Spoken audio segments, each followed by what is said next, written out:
পলমকৈ হলেও গুৱাহাটীলৈ নামিছে শীত পুহ মাহৰ ঠেটুৱে লগা জাৰ এতিয়া মাঘ মাহতহে মহানগৰবাসীয়ে অনুভৱ কৰিছে বিগত প্ৰায় এসপ্তাহ ধৰি ঘন কুঁৱলীৰ আচ্ছাদন শুকুলা কুঁৱলীৰ আচ্ছাদনে সানি ৰাখিছে সমগ্ৰ গুৱাহাটী আৰু এই সময়ছোৱাত গুৱাহাটীৰ প্ৰদূষণৰ প্ৰকোপো যথেষ্ট পৰিমাণে বৃদ্ধি পাইছে এক উদ্বেগজনক তথ্য প্ৰকাশ পাইছে কেন্দ্ৰীয় পৰিৱেশ প্ৰদূষণ নিয়ন্ত্ৰণ পৰিষদে প্ৰকাশ কৰা প্ৰতিবেদনত বিগত 24 ঘণ্টাৰ তথ্য অনুসৰি গুৱাহাটী মহানগৰীৰ পাৰ্শ্বৱৰ্তী বৰ্ণিহাট দেশৰ ভিতৰতে আটাইতকৈ বেছি প্ৰদূষিত চহৰ হিচাপে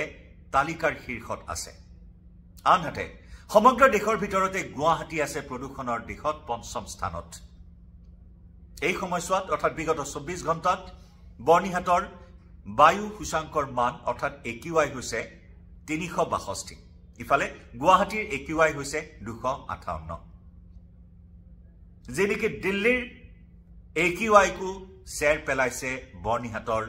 বায়ু সূচাংকৰ মানে সমান্তৰালকৈ গুৱাহাটী মহানগৰীত বিভিন্ন ধৰণৰ আন্তঃগাঁথনি নিৰ্মাণ কাৰ্য চলি আছে বিভিন্ন উৰণ সেতু নিৰ্মাণ কাৰ্য চলি আছে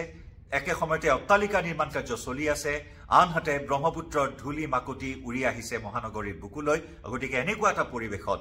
শ্বাস প্ৰশ্বাসজনিত ৰোগৰ পৰা আৰম্ভ কৰি হাওফাওৰ বিভিন্ন সমস্যালৈ বিভিন্ন ৰোগত আক্ৰান্ত হোৱাৰ আশংকা কৰা হৈছে এই ক্ষেত্ৰত চিকিৎসকসকলে সজাগ হ'বলৈ আহ্বান জনাইছে